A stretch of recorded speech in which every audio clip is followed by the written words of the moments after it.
Sebelum kita berbincang, kita lihat dulu ya saudara soal data-data ekonomi Indonesia berikut ini. Laju pertumbuhan ekonomi kuartal pertama 2025 di angka 4,87%. Ini lebih rendah dibanding angka pertumbuhan ekonomi periode yang sama tahun sebelumnya.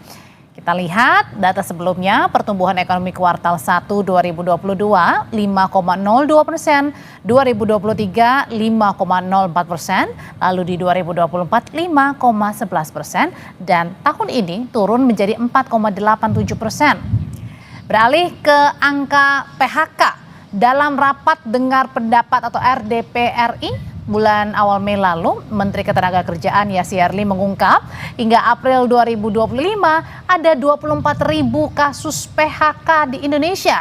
Jumlah ini sudah lebih dari seperti jumlah kasus PHK sepanjang 2024. Dan baru-baru ini BPS juga merilis data jumlah pengangguran di Indonesia. BPS menyebutkan di bulan Februari 2025 jumlah pengangguran mencapai 7,28 juta orang. Jumlahnya meningkat dibanding periode yang sama tahun lalu.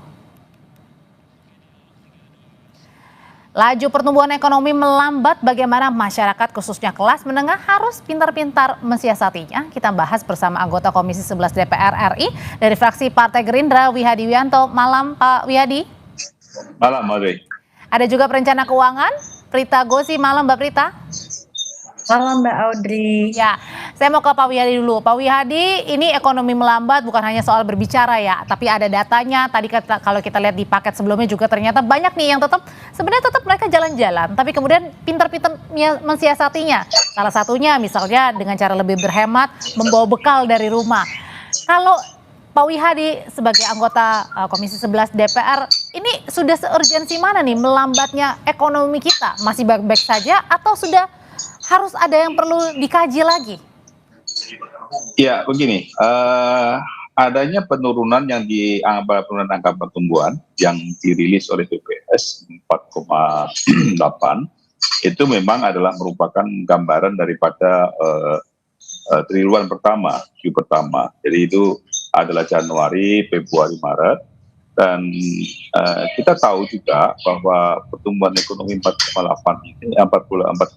ini memang ada beberapa hal yang mungkin menjadi daripada penyebabnya. Salah satunya adalah pertama, kalau kita melihat memang pada saat awal-awal pemerintahan Pak Prabowo itu adalah dengan melakukan efisiensi anggaran. Nah tentunya di sini dengan efisiensi anggaran, saya kira bukan sesuatu hal yang memang ekspektasi awalnya yang terjadi.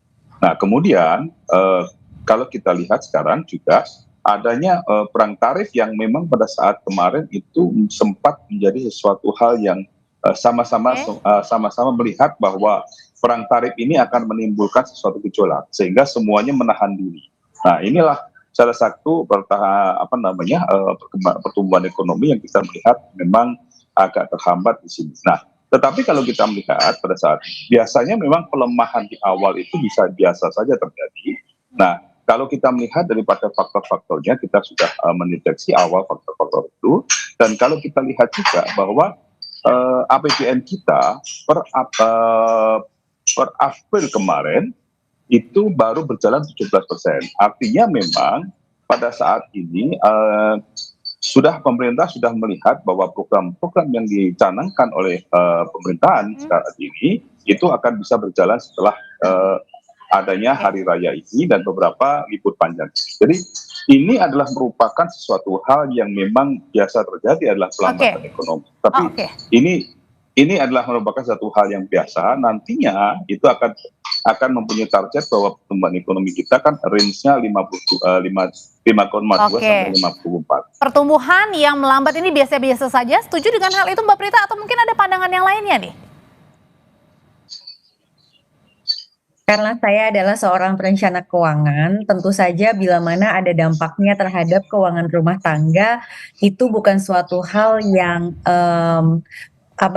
bukan suatu hal yang kita bisa sikapi secara normal. Bahwasanya kita harus menerima bagaimana kondisi kita sebagai warga negara Indonesia dengan adanya mungkin kesulitan untuk memperoleh penghasilan, atau di sini juga ada penambahan-penambahan kebutuhan tetapi tidak diikuti dengan adanya kenaikan penghasilan, itu adalah sesuatu yang harus kita terima. Nah, oleh sebab itu penting bagi setiap masyarakat, terutama kelas menengah yang memang ini banyak yang bilang agak kejepit ya, karena kan generasinya tuh juga banyak gitu loh, rentang usianya itu juga yang berada di kelas menengah juga cukup bervariasi. Kita harus pandai-pandai dengan ilmu pengelolaan keuangan yang baik supaya kita bisa bertahan tanpa kita menjadi beban bagi pemerintah kita. Termasuk juga dengan memilih berhemat. Tapi pertanyaannya gini, kalau misalnya masyarakat banyak terus berhemat, Pak Wihadi, bukannya pertumbuhan ekonomi malah akin melambat nih? Ya, begini, pertamanya kan kita dalam situasi yang sekarang saya katakan tadi bahwa kemarin itu isu yang terbesar adalah adanya perang tarif. Dengan adanya perang tarif itu tentunya semuanya akan menahan diri. Nah, tentunya apa yang disampaikan oleh Mbak Prita tadi betul, bahwa dengan menahan diri tentunya akan ada penghematan dalam pengeluaran dalam kehidupan rumah tangga. Saya kira itu adalah merupakan sesuatu hal yang memang harus diprediksi awal. Namun kita perlu juga kita lihat data sebelumnya bahwa kelas menengah itu, penurunan kelas menengah yang terbesar kalau kita lihat pada saat itu terjadinya karena adanya mereka itu terlibat dalam judol. Nah, inilah yang membuat kalangan menengah pada saat itu mengalami penurunan. Nah, ini sesuatu hal yang sangat-sangat kita lihat di awal-awal pemerintahan Pak Prabowo. Kenapa yang namanya judol itu diberantas? Ini adalah merupakan sesuatu hal yang memang menjadi momok daripada suatu keluarga kita, keluarga menengah, itu adalah bagaimana mereka bisa terlibat judol. Dan ini kita lihat bahwa setelah Q1 ini kita harapkan dengan adanya APBN yang sudah kita akan berikan dengan program-programnya yang sudah kita persiapkan, saya kira itu bisa mendorong pertumbuhan ekonomi ke depan. Tapi Pak Wihadi, bukannya dengan sekarang ini banyak terjadi PHK di mana-mana, itu juga salah satunya akhirnya membuat para kelas ekonomi menengah ini juga jadi kesulitan untuk membeli, untuk mengeluarkan sesuatu hal begitu, yang artinya adalah harus mikir berulang-ulang kembali nih. Ya, saya kira begini, masalah PHK ini kita mesti harus melihat satu persatu daripada sektor-sektornya. Kalau kita lihat saat ini bahwa dunia pun juga mengalami adanya suatu PHK yang besar-besaran. Barusan saya juga ada berita bahwa Nissan pun juga akan melakukan PHK yang besar-besaran. Jadi salah satu hal yang kita lihat sekarang ini bahwa sektor-sektor, memang ada beberapa sektor yang sudah mulai sunset, itu akan dilakukan PHK. Tetapi ada beberapa sektor-sektor yang mungkin akan memulai baru lagi, karena kita dorong dengan programnya Danantara itu adalah dengan investasi. Kita harapkan dengan investasi itu akan muncul lapangan kerja baru, dan ini kita harapkan, kita dorong replacement itu akan terjadi. Dan juga ada beberapa program kita yang dapat mendorong adanya UMKM ini tumbuh untuk bagaimana mereka itu bisa berusaha. Oke, kalau misalnya berarti kan masih ada perlu waktu ya, Mbak Prita ya. Nah, tapi pertanyaannya adalah, kita kan kalau misalnya dalam hal untuk makan, untuk membeli sesuatu kan ini nggak bisa menunda ya, terutama untuk kebutuhan primer lah, makan tidak bisa menunda. Bagaimana caranya masyarakat kelas menengah ini atau yang terdampak sekarang ini bisa bertahan? Caranya satu-satunya hanya dengan berhemat atau ada cara lain misalnya, Mbak? Oke, pertama saya mau berbicara dari sisi perencana keuangan, yaitu apa sih yang disebut dengan kelas menengah di Indonesia secara umum. Berdasarkan data dari World Bank dan juga dari BPS yang terbaru, kelas menengah ini didefinisikan adalah rumah tangga yang per kapitanya itu pengeluarannya antara 2 hingga 9 juta rupiah per orang, jadi per kapita.